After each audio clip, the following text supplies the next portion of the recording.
A routine flight from Newark to Geneva becomes a stage for an explosive confrontation. When a senior flight attendant, fueled by prejudice, deliberately throws away a black woman's first-class boarding pass, she expects tears or a scene. She doesn't expect the quiet, chilling smile that follows. She doesn't expect the woman to calmly reach into her briefcase and pull out a credential that can ground entire fleets and end careers in an instant. This isn't just a story about racism at 30,000 feet. It's the story of what happens when a petty tyrant messes with a federal officer who holds the power of the sky in her hands. Stay tuned to witness the moment a simple piece of paper is replaced by a badge that unleashes a firestorm of consequences, proving that karma sometimes holds a pilot's license. The air in Newark Liberty International Airport's Terminal C hummed with a familiar, chaotic symphony. It was a sound Dr. Annalise Sterling knew well, the rolling thunder of suitcases on polished floors, the staccato announcements of gate changes, the multilingual murmurs of thousands of lives temporarily intersecting. For Annalise, it was the sound of purpose. Travel was the lifeblood of her profession, the necessary inconvenience that allowed her to ensure the very safety of the systems humming around her. She sat in the Polaris Lounge, a haven of muted lighting and complimentary champagne, a stark contrast to the terminal's frenetic energy. Her leather briefcase, worn at the corners from countless trips, rested by her feet. Inside, alongside her laptop and noise-canceling headphones, were the meticulously prepared notes for her keynote address at the International Civil Aviation Organization's annual symposium in Geneva. The topic, Next Generation Avionics, Mitigating Human Factor Risks in Automated Cockpits. It was her life's work, a culmination of a doctorate in aerospace engineering from MIT and a decade of field experience as an aviation safety inspector for the Federal Aviation Administration. Annalise was a woman defined by precision. It was in the crisp crease of her charcoal gray trousers, the understated elegance of her silk blouse, and the methodical way she arranged her documents on the small table before her. Her hair was styled in neat professional locks, pulled back from a face that conveyed both deep intelligence and a serene patience. A patience honed by years of navigating bureaucratic labyrinths and de-escalating tense situations on tarmacs and in hangars.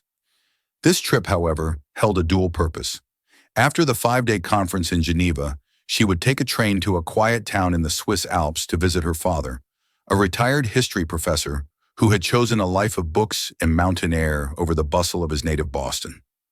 His health was declining, a slow, gentle fading that made these biannual visits both precious and poignant. The thought of him brought a soft warmth to her chest, a quiet counterpoint to the analytical rigor of her professional life. She glanced at her watch, a classic timepiece, a gift from her father when she'd earned her PhD.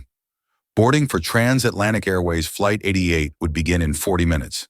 She finished her sparkling water, packed her notes with the same precision she'd unpacked them, and stood.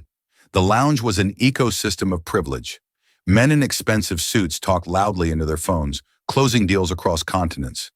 A young couple, likely on their honeymoon, took selfies with champagne flutes. Annalise, a black woman in her late 30s, moved through the space with an air of quiet confidence that drew a few curious, though not unfriendly, glances. She was accustomed to being an anomaly in these spaces, a fact she neither courted nor shied away from. Her credentials spoke for themselves, and she had long ago stopped feeling the need to justify her presence. As she approached Gate C-123, the pre-boarding scrum was already forming. The usual casts of air travel were assembling. The anxious families in economy, the self-important business travelers in Premium Plus, and the serene, seasoned occupants of first and business class who knew their seats were in no danger of being given away. Annalise took her place in the designated Group 1 lane, her first-class ticket and passport held neatly in her hand. The gate agent, a young man named Kevin with a name tag that sat askew on his ill-fitting uniform, was typing furiously into his computer. He seemed flustered, his brow furrowed in concentration. When Annalise reached the front of the line, she offered a polite smile and handed him her documents. He scanned her passport, then looked at the ticket, then back at his screen. He frowned. "Dr. Annalise Sterling?" he asked, his tone laced with an almost imperceptible note of skepticism. "Yes, that's me," she replied, her voice even. He typed some more, the clacking of the keys unnecessarily loud. It's just unusual. This seat was booked with a corporate account, a government rate. Annalise's smile didn't waver, but her eyes held a new firmness. That's correct. It is. She offered no further explanation. It was not required. The ticket was valid, her identity was confirmed, and the reason for the fare class was a matter between her employer and the airline. Kevin seemed to deflate slightly, realizing he had no grounds to stand on. But instead of simply proceeding, he held her boarding pass for a moment too long, his thumb rubbing over the first-class designation as if trying to smudge it away. It was a small gesture, a microaggression so subtle that to call it out would have made her seem hypersensitive. It was a test, a silent challenge to her belonging. Annalise had faced this test 1,000 times. She met his gaze with unwavering calm until he finally, reluctantly, scanned the pass and handed it back. "Enjoy your flight, ma'am," he said, the honorific sounding more like an afterthought than a sign of respect. "I will," Annalise said, her tone leaving no doubt. She walked down the jet bridge, the slight friction with Kevin already receding in her mind. It was just background noise, the static of a world still catching up. She was focused on the journey ahead, on her speech, on the intricate dance of international aviation policy, and on the simple, profound joy of seeing her father again. She had no idea that the gate agent was merely the opening act, a faint tremor before the earthquake that was about to rupture her meticulously ordered world. Waiting for her at the aircraft door was a woman who would turn a routine flight into the crucible of her career. The transition from the sterile gray of the jet bridge to the soft, ambient lighting of the Transatlantic Airways Boeing 787 Dreamliner cabin was usually a welcome one. Annalise stepped aboard, her eyes quickly adjusting. The first-class cabin was arranged in a 1-2-1 configuration, creating private pods for each passenger. It was designed for comfort and anonymity, a quiet sanctuary before the long haul across the ocean. Standing at the entrance, seemingly guarding it rather than welcoming passengers into it, was a senior flight attendant. Her name tag read Brenda. She was a woman in her early 50s, with a severe blonde bob that looked as though it had been lacquered into place and a thin, unsmiling line for a mouth. Her posture was rigid, her eyes sweeping over each passenger with a look of intense scrutiny, as if she were a drill sergeant inspecting her troops. Annalise approached, holding her boarding pass. "Good evening," she said, her voice pleasant. Brenda's eyes flickered from Annalise's face down to the ticket in her hand, then back up again. The appraisal was swift, cold, and dismissive. She didn't return the greeting. Instead, she said, her voice sharp and loud enough for the passengers already seated to hear, "Boarding pass and passport." It was a standard request, but the tone was anything but. It was a demand, an accusation. Annalise complied without a word, handing over the documents Kevin had just inspected moments before. Brenda took them, her movements clipped and impatient. She stared at the passport photo, then at Annalise's face, her gaze lingering for an uncomfortably long moment. "You're in 2A, Brenda stated, not as a helpful direction, but as if pointing out a statistical anomaly. She handed the passport back but held onto the boarding pass. "Thank you," Annalise said, reaching for the paper slip. Brenda pulled it back slightly, out of her reach. A flicker of something ugly, a cocktail of resentment and suspicion, danced in her eyes. "This is a very expensive seat," she said, her voice dropping to a conspiratorial whisper that was somehow more insulting than her earlier shout. "Are you sure you're in the right cabin?" The question hung in the air, thick and suffocating. It was so brazen, so openly prejudiced, that for a split second, Annalise felt a jolt of pure disbelief. Around them, the delicate social contract of the airplane cabin, the polite ignoring of one's fellow travelers, was momentarily broken. The man in seat 3D, a businessman in a crisp suit, lowered his newspaper. A young woman across the aisle paused her phone call, her eyes wide. Annalise felt a familiar, cold fire ignite in her stomach, but her training, her entire professional life, was about maintaining composure under pressure. An emotional reaction was what Brenda wanted. It would validate her prejudice, allowing her to paint Annalise as the angry black woman, the one causing a disturbance. Annalise would not give her that satisfaction. She met Brenda's hostile gaze with an expression of serene, unassailable calm. "Yes," she said, her voice as smooth and cool as Riverstone. "I'm quite sure. It says 2A right there." Brenda's lips tightened.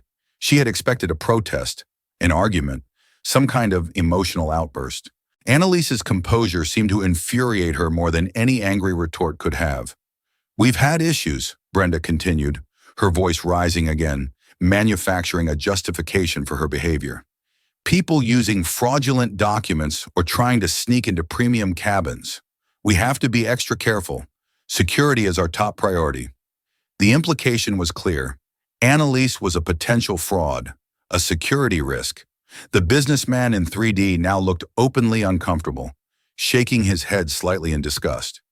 "I can assure you," Annalise said, still holding Brenda's gaze, "my documents are in order. I was just cleared at the gate. May I have my boarding pass so I can take my seat?" The simple, polite request was a direct challenge to Brenda's manufactured authority. For a moment, the flight attendant seemed to be at a loss. She was holding a valid ticket belonging to the passenger standing in front of her, with no legitimate reason to withhold it. But backing down now would be an admission of her own bigotry. So she doubled down. In a swift, shocking movement, Brenda Jenkins did something that defied all protocol, all decency. She looked directly at Annalise, a sneer twisting her lips, and crumpled the boarding pass in her fist. The crinkling sound of the paper was unnaturally loud in the quiet cabin. Then, with a flick of her wrist, she turned and tossed the balled-up paper into a small rubbish bin used for collecting trash during boarding. "Oops," Brenda said, her voice dripping with mock sympathy. "Looks like you've misplaced your boarding pass. Without it, I can't let you on the aircraft. You'll have to go back to the gate and have them print you a new one." She gestured vaguely back towards the jet bridge. "You should probably hurry. We're closing the doors in a few minutes." A collective gasp went through the few passengers who had witnessed the exchange. It was an act of such petty, vindictive power that it was almost surreal. Brenda had not just disrespected a passenger, she had deliberately attempted to disenfranchise her, to deny her a seat she had paid for, based on nothing more than the color of her skin. She had weaponized her uniform and her position to humiliate and inconvenience Annalise.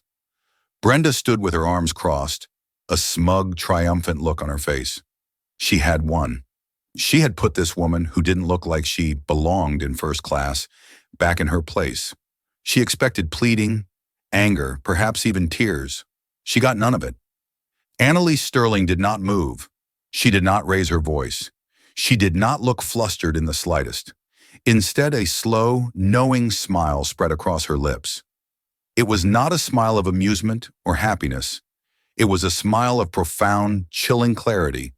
It was the smile of a chess master who has just seen her opponent walk into a trap that will cost them the entire game. The smile completely unnerved Brenda. "What are you smiling at?" she snapped. "Go on, get off the plane before you delay the flight for everyone." Annalise's smile remained. She slowly, deliberately placed her carry-on bag on the floor. She did not look toward the jet bridge. She did not look at Brenda with anger. She looked at her with an expression of clinical pity, as if observing a specimen that had just made a fatal error. "That won't be necessary," Annalise said, her voice dropping to a calm, authoritative tenor that cut through the cabin's tension. "But what is necessary right now is for you to give me your full name and your employee identification number." The game had just changed, and Brenda Jenkins had absolutely no idea the world of trouble she had just invited through the airplane door. Brenda's smug expression faltered, replaced by a flicker of confusion, then annoyance. The passenger wasn't behaving as expected. She wasn't scurrying away in defeat. She was issuing a demand. "I don't have to give you anything," Brenda scoffed, recovering her bluster. "I am the senior flight attendant on this aircraft. You are a passenger without a boarding pass. Now, for the last time, please exit the aircraft, or I will have security remove you." The threat was meant to be the final, crushing blow, but Annalise didn't even blink. Her calm smile was gone, replaced by an expression of gravitas and unyielding authority. Her voice when she spoke again had a new, steely edge. It was the voice she used when speaking to non-compliant airline executives or stubborn maintenance chiefs. It was a voice that did not brook argument. "Actually, you do," Annalise stated, enunciating each word with surgical precision. "Under the Code of Federal Regulations, Title 14, Part 121, airline personnel are required to identify themselves to passengers upon request during the execution of their duties. Your refusal to do so is a violation." The mention of the specific CFR title was like a bucket of ice water. This was not the language of a disgruntled tourist. This was the language of law, of regulation, of the industry itself. Brenda's face went from smug to uncertain. The businessman in 3D, who had been watching intently, suddenly sat up straighter, a look of dawning comprehension on his face. I don't know what you're talking about," Brenda stammered, her confidence beginning to visibly crumble. "You're not making any sense. Just get off the plane." Annalise ignored her plea. "I will ask you one more time," she said, her voice low and dangerous. "Your name and your employee number. Do not make this worse for yourself." Panic began to set in Brenda's eyes. She had miscalculated horribly. This woman was not who she thought she was, but her pride, her stubborn refusal to admit she was wrong, kept her locked in place. "I'm not telling you anything. Get security," she yelled toward the cockpit door, her voice cracking with a mixture of anger and fear. Annalise simply shook her head, a sigh of disappointment escaping her lips. "Very well," she said softly. "You've made your choice." With a slow, deliberate grace that commanded the attention of everyone in the cabin, Annalise turned to the briefcase resting at her feet. She knelt slightly, clicked open the brass latches, and pushed aside the files for her Geneva presentation. Her hand retrieved a slim, black leather wallet. It was not a personal wallet. It was larger, more official. She stood up, holding the wallet in her left hand. The silence in the cabin was now absolute, thick with anticipation. Even the flight attendant, who had been working in the galley, had crept forward to see what the commotion was about. Annalise did not flip the wallet open with a dramatic flourish. She opened it with the quiet reverence of a priest opening a holy text. Inside, on one side, was a photo ID card. On the other, nestled in a custom-cut recess, was a gleaming gold and silver badge. The eagle at the top seemed to catch the cabin light, its wings spread wide.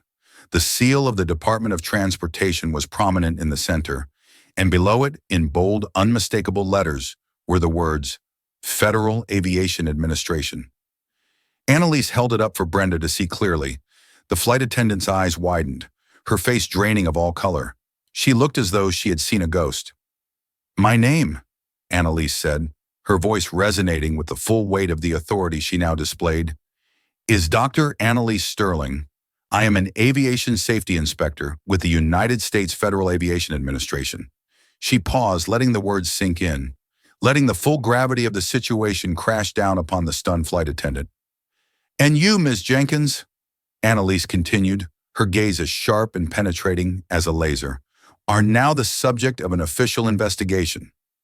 The charges as of this moment include interference with the duties of a federal officer in the course of their travel, which is a felony, willful passenger disenfranchisement, and failure to comply with federally mandated crew member identification protocols. Your decision to destroy my boarding pass, a legally required travel document, will be noted as an intentional act of obstruction." She tilted the badge slightly so the other crew members and passengers could see. "This aircraft is now under temporary FAA jurisdiction. Nobody is to close the main cabin door. Nobody is to communicate with the ground crew without my express permission. Captain Miller is to present himself in the cabin immediately." Brenda Jenkins stood frozen, her mouth slightly agape, her carefully constructed world of petty tyranny shattering into a million pieces. The crumpled boarding pass in the rubbish bin was no longer just a piece of trash. It was Exhibit A in a federal case. The woman she had tried to humiliate was not just a passenger. She was the FAA. She was the very authority that granted Brenda the license to fly, the authority that could, with the stroke of a pen, take it all away. The businessman in 3D let out a low whistle. The young woman across the aisle slowly lifted her phone, discreetly hitting the record button. Annalise lowered her badge but did not put it away. She held it at her side, a symbol of the profound and irreversible shift in power that had just occurred.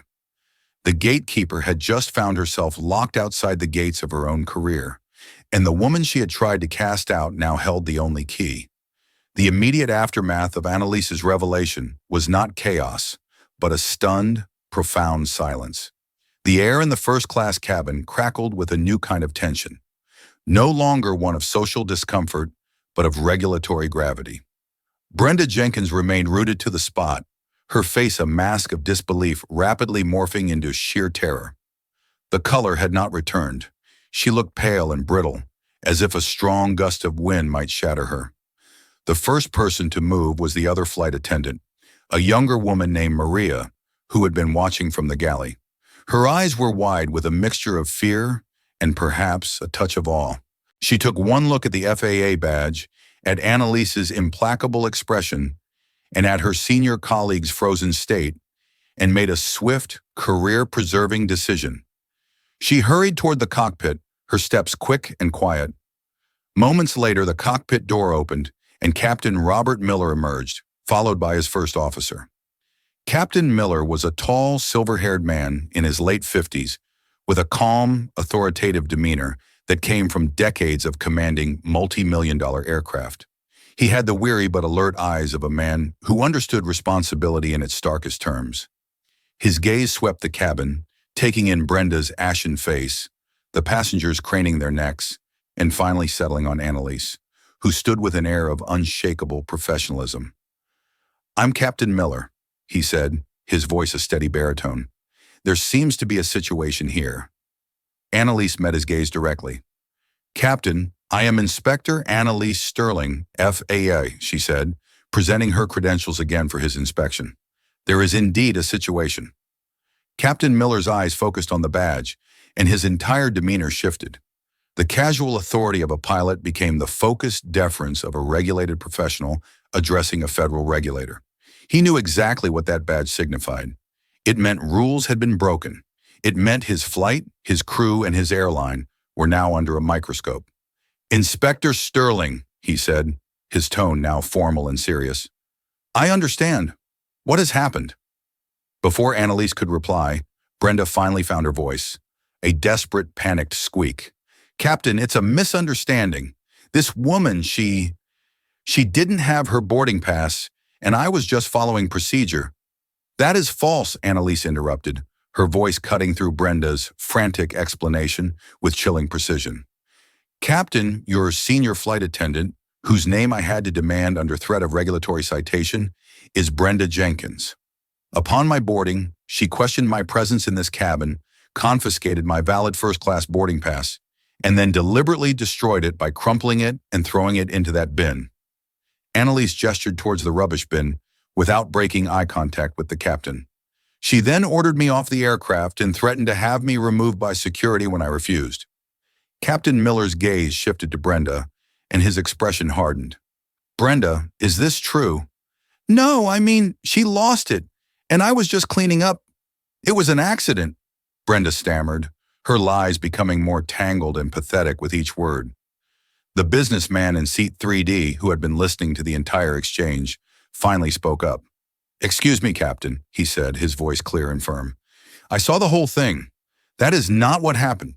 Your flight attendant was hostile to this lady from the moment she stepped on board. She threw that boarding pass away on purpose. It was a disgusting display." Several other passengers murmured in agreement. The young woman who was recording discreetly angled her phone to ensure she captured the captain's reaction. The weight of witness testimony, combined with Annalise's unimpeachable status, was overwhelming. Captain Miller's face was now grim. He looked at the rubbish bin, then back at Brenda. The thin veneer of professionalism he maintained could not hide the fury in his eyes. A flight attendant's primary job, beyond service, was safety and security. Brenda had not only failed at basic human decency, but she had created a security incident through her own prejudice, and in doing so, had brought federal scrutiny down on his command. Just then, the gate agent, Kevin, appeared at the door of the aircraft, his face etched with worry. "Captain, the door is still open. Is there a delay?"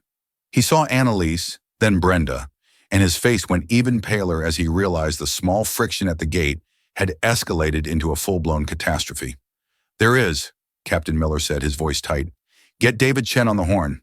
Tell him to get to this gate immediately. Inform him we have an FAA inspector on board and a Code 7 situation." Code 7 was airline jargon for a serious security or regulatory breach. Kevin's eyes widened in panic, and he scurried away from the door without another word. Captain Miller then turned back to Annalise. "Inspector, my apologies for the conduct of my crew member. This is unacceptable. What do you require?" "For now, Captain," Annalise said, her voice returning to a calm, procedural tone, "this aircraft is to remain at the gate with the door open. Ms. Jenkins is to be immediately removed from duty. She is not to interact with any other passengers or crew, and she is not to leave the vicinity of this gate. She is the subject of a federal inquiry, and I will need to take her statement, as well as the statements of any witnesses." She then looked directly at the crumbling Brenda. "You will surrender your airline crew ID badge to the captain now." Tears began to well in Brenda's eyes as the full, irreversible reality of her actions crashed down on her. This was not a slap on the wrist. This was the end of her career. With a trembling hand, she unclipped the ID from her uniform and handed it to Captain Miller, avoiding his disgusted gaze. The power dynamic had been completely and irrevocably inverted. The woman who held all the power just 10 minutes ago was now stripped of her credentials, standing in disgrace. The woman she had tried to eject was now in command of the entire situation, her authority absolute and unquestioned. The ground had fundamentally shifted beneath everyone's feet, and the shock waves were just beginning to spread. David Chen, the Transatlantic Airways station manager for Newark, arrived at the gate looking harried and stressed. He was a man accustomed to logistical nightmares, cancellations, delays, overbooked flights. But a Code 7 involving a present FAA inspector was a different level of crisis. It was the kind of thing that got people fired, from the ground up to the executive level. He boarded the aircraft and was met by the grim sight of Captain Miller standing with Annalise, while a tearful, shattered-looking Brenda Jenkins stood off to the side, isolated by a palpable aura of disgrace. "Captain Miller, Mr. Chen," Annalise said, acknowledging the new arrival with a professional nod. Her credentials were still in her hand. "I am Inspector Sterling." Chen's face paled. "Inspector, I am so sorry. I was just made aware. Please, whatever the issue is, we will rectify it immediately." "The issue," Annalise stated, leaving no room for corporate platitudes, "is that your senior flight attendant, Ms. Jenkins, committed multiple federal violations, including passenger interference and destruction of a travel document, in what appears to be a targeted act of discrimination. This is no longer just an airline customer service issue. It's an FAA matter now."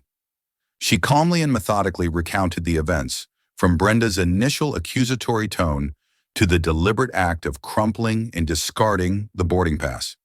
Her account was precise, unemotional, and devastatingly credible. She concluded, "I will be filing a formal report, and I will require the airline's full cooperation. That begins with securing the testimony of Ms. Jenkins and the other witnesses." David Chen looked at Brenda, his expression a mixture of fury and despair.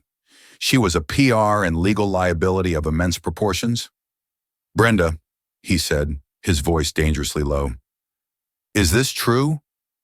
Brenda opened her mouth, perhaps to offer one last, desperate lie, but she looked at Annalise's steady gaze, at the captain's stony face, at the passenger in 3D who was watching her with undisguised contempt, and she broke.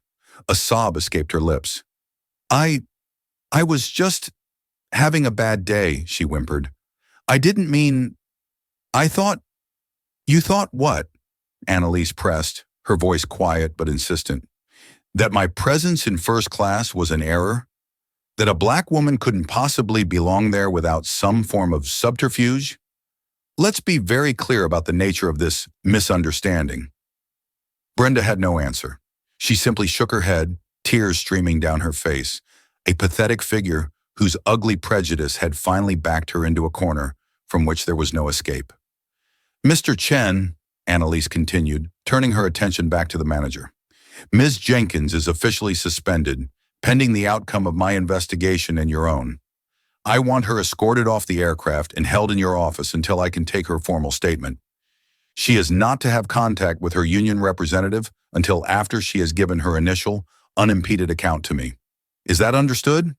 Yes, Inspector, absolutely, Chen said, nodding quickly. He gestured to another gate agent who had followed him.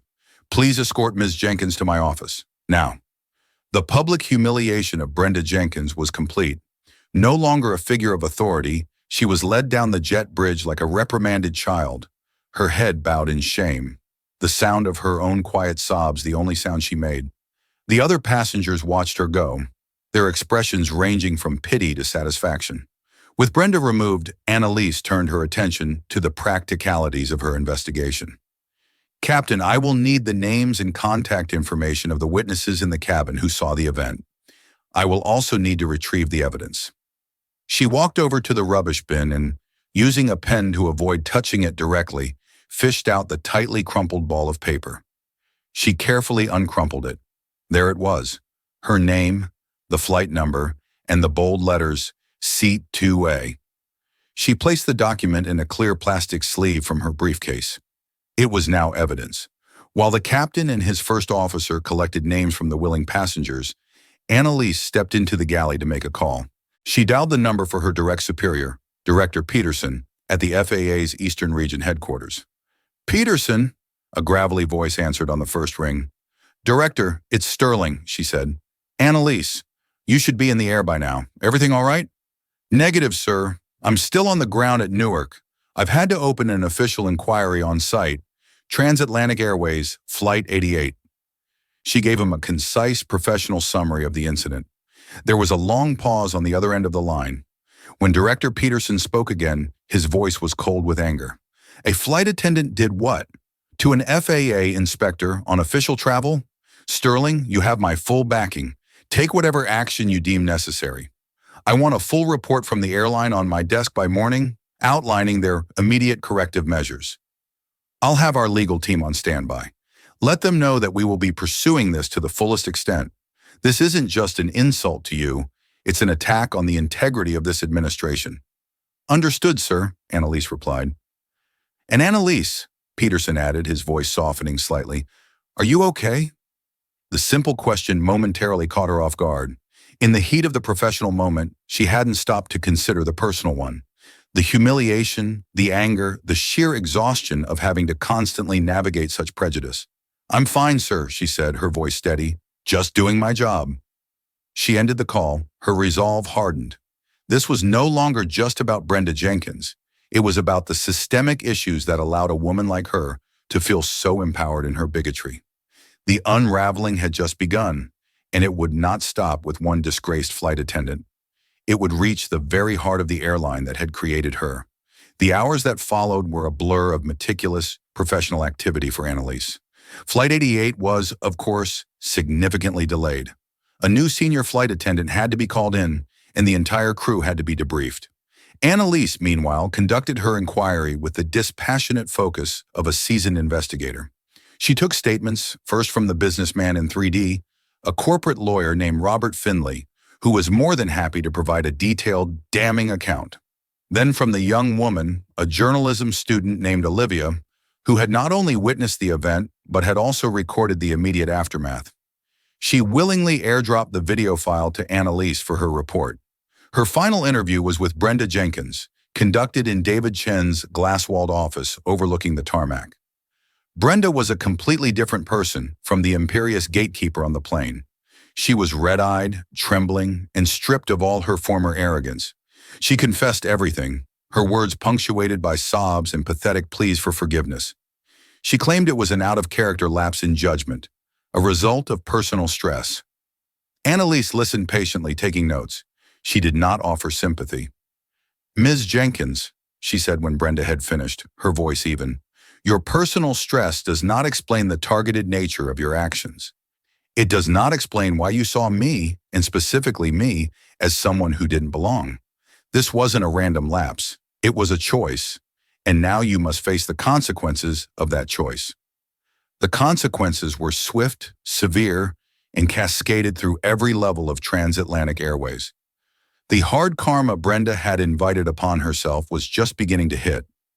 First, there was the immediate termination. David Chen, under immense pressure from corporate headquarters, who had been alerted by a frantic call from the Newark station and a very direct call from FAA Director Peterson, fired Brenda before Annalise had even left the airport. Her 2 decades of service were rendered meaningless. She was escorted out of the building, her career in aviation over. But the airline's action was just the beginning. The FAA's involvement elevated the consequences from a corporate HR matter to a federal regulatory one. Based on Annalise's comprehensive report, which included the witness statements and the video evidence, the FAA formally launched a full investigation not just into Brenda Jenkins, but into Transatlantic Airways' hiring, training, and oversight practices. The FAA legal department came down hard. Brenda Jenkins was personally charged with interfering with a federal officer, a serious offense. More critically, they initiated proceedings to permanently revoke her flight attendant certification. This meant she could never work as a flight attendant for any U.S.-based or affiliated airline ever again. The license she had worked for years to obtain was gone forever. On top of that, she was hit with a personal civil penalty, a fine of several $1,000s for her multiple violations. The ripple effect then slammed into the airline. Transatlantic Airways was found to be at fault for fostering an environment where such behavior could occur. Annalise's investigation, spurred by the incident, prompted a deeper look into the airline's complaint records. They uncovered a pattern. Several prior, less dramatic complaints had been lodged against Brenda Jenkins for rude and dismissive behavior, disproportionately from minority passengers. These had been internally dismissed with a simple warning. Now, in the harsh light of a federal inquiry, they formed a damning portrait of negligence.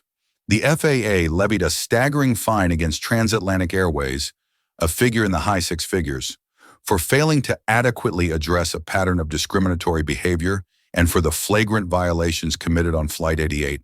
But the financial penalty was only part of it. The airline was placed under a consent decree. They were mandated, at their own expense, to hire an independent diversity and inclusion consultancy to completely overhaul their employee training programs. This new training, focusing on unconscious bias, de-escalation, and cultural sensitivity, would be mandatory for every single employee, from the baggage handlers to the CEO. And the FAA would have direct oversight, with Annalise Sterling's department tasked with auditing its implementation. The story inevitably leaked. The journalism student, Olivia, wrote a detailed account for her university paper, which was then picked up by national news outlets. The video she had taken went viral. Transatlantic Airways was engulfed in a PR nightmare, forced to issue multiple public apologies. Their stock price dipped. The incident on Flight 88 became a case study in business schools and aviation training academies on the catastrophic cost of prejudice. As for Annalise, she was put on a different flight to Geneva several hours later. The airline, in a desperate attempt at appeasement, had rebooked her into their most exclusive Global First suite. The new flight crew treated her with a level of deference bordering on fear. The captain came out personally to apologize before takeoff. Every flight attendant knew her name, her title, and her story. They offered her champagne, gourmet meals, and anything else she could possibly desire. Annalise accepted their professional service politely but remained detached. She didn't want their champagne. She wanted them to do their jobs without prejudice. As the plane finally lifted off from the runway at Newark, leaving the chaos of the day behind, she looked out the window at the sprawling lights of the city below. The hard karma had been delivered, not through an act of personal revenge, but through the dispassionate, methodical application of the rules. Brenda Jenkins had tried to make Annalise small, to erase her. Instead, she had magnified her, turning her into an instrument of profound and necessary change. The flight across the Atlantic was a study in contrasts. On the one hand, Annalise was encased in the quiet, climate-controlled luxury of the Global First suite, a private pod with a lie-flat bed, a personal minibar, and a large screen for entertainment. On the other, her mind was a turbulent airspace of thoughts and emotions, replaying the day's jarring events. The new flight crew, a team clearly handpicked by a frantic station manager, was a model of solicitous professionalism. They were so attentive, so eager to please, that it bordered on nervous reverence. The senior flight attendant who replaced Brenda, a kind-faced woman named Susan, approached Annalise shortly after takeoff. "Dr. Sterling," she began, her voice low and sincere, "I just want to say on behalf of the entire crew, we are deeply sorry for what you experienced today. It was unprofessional, unacceptable, and it does not represent who we are or the standards we strive to uphold." Annalise looked up from the folder she'd been reviewing. She saw genuine regret in the woman's eyes, not just corporate-mandated damage control. "Thank you, Susan," she replied, her tone appreciative but firm. "I know this was the action of one individual, but it's the systems that allow such individuals to operate unchecked that are the real problem." "We understand," Susan said with a nod, "and I have a feeling things are about to change. Drastically." The captain also made a point of coming back from the cockpit to speak with her personally, echoing Susan's sentiments and assuring her that the incident was already being discussed at the highest levels of the airline's operations division. He spoke of his own shame that such a thing could happen under his command. Annalise accepted their apologies with grace, understanding they were also professionals caught in the fallout of their colleagues' disastrous choices. As the plane settled into its cruising altitude, a quiet blanket of darkness enveloping the world outside, Annalise finally allowed herself to decompress. The adrenaline of the confrontation and the methodical focus of the investigation gave way to a quiet, weary introspection. She hadn't sought this battle, but when it came to her, she had met it with the full force of her training and authority. She felt a grim satisfaction, not in Brenda's ruin, but in the reaffirmation of order. A system, however flawed, had been activated to correct a grievous error. She thought of Brenda Jenkins, not with malice, but with a kind of clinical sadness. She saw a woman so consumed by her own bitterness and prejudice that she had turned her uniform, a symbol of safety and service, into a weapon of hate. In doing so, she had self-destructed, becoming a casualty of her own poisoned worldview. Then the true weight of the day settled upon her. The deep, soul-crushing exhaustion that came from having to fight a battle she shouldn't have had to fight in the first place. The frustration of needing a federal badge to be granted the basic dignity and respect that should have been her right as a human being. A quiet anger simmered beneath her calm exterior, not the hot, explosive anger Brenda had tried to provoke, but a slow-burning, deep-seated anger at the persistence of it all. For a moment, she let herself feel the sting of the humiliation, the sheer audacity of being told she didn't belong in a space she had earned 10 times over. Her mind drifted to the core of her work, the human factor she was scheduled to speak about in Geneva. This incident was a textbook, if unconventional, example. A flight crew's primary duty is to ensure the safety of all passengers. A flight attendant who allows personal bias to dictate their actions is a compromised safety asset. What if the person they chose to discriminate against was a federal air marshal trying to be discreet? What if their prejudice caused them to ignore a passenger pointing out a legitimate security concern, like the smell of smoke or a strange noise from the wing? Brenda's actions were not just an insult, they were a safety breach. They revealed a flaw in the human component of the aviation system, and it was Annalise's job to identify and correct such flaws. This incident had given her a raw, powerful new anecdote for her presentation. She arrived in Geneva to a crisp, clear morning. The air was clean, the city immaculate. When she checked into her hotel, a message was waiting for her from the CEO of Transatlantic Airways, offering another profuse apology and assurances of sweeping internal reforms. She read it, filed it away, and turned her focus to the two reasons she had come. Her keynote address at the ICAO symposium was a resounding success. The room was packed with aviation experts from around the globe. She spoke with passion and precision about the complex interface between pilots and increasingly automated systems. But when she reached the section on the human factor, she paused. Technology can solve for mechanical failure, for navigational errors, for fuel efficiency, she said, her voice resonating through the auditorium. But it cannot solve for a failure of character. It cannot code out prejudice. The single most important safety feature on any aircraft is a well-trained, impartial, and professional crew. When that feature is compromised by personal bias, the entire system is at risk. Integrity is not a soft skill in our profession. It is a core competency as vital as the ability to read a checklist or fly on instruments. A murmur of agreement went through the crowd. Several attendees who had already seen the news reports of the Newark incident, now circulating online, understood the powerful personal conviction behind her words. After her speech, she was approached by colleagues, engineers, regulators, and airline executives from other companies who praised her courage both on the stage and on the tarmac. After the conference, she took the train into the mountains. The journey was a balm, the scenery shifting from urban sophistication to breathtaking alpine grandeur. When she arrived at her father's small, book-filled chalet, he was waiting for her on the porch, a plaid blanket over his legs. He looked frailer than on her last visit, but his eyes were as sharp and kind as ever. "Annalise," he said, his voice warm, "my brilliant daughter, the terror of the skies." Annalise laughed, the sound genuine and free of the tension of the past week. "Hardly, Dad, just a stickler for the rules." They sat together as the sun began to set, painting the snow-capped peaks in shades of orange and pink. She told him the whole story, not in the dry, factual language of her official report, but as a daughter talking to her father. She spoke of the sting of the insult, the cold anger she had felt, and the quiet resolve that had guided her actions. He listened without interruption, his hand resting on hers. When she finished, he was quiet for a long moment, watching the last sliver of sun dip below the mountains.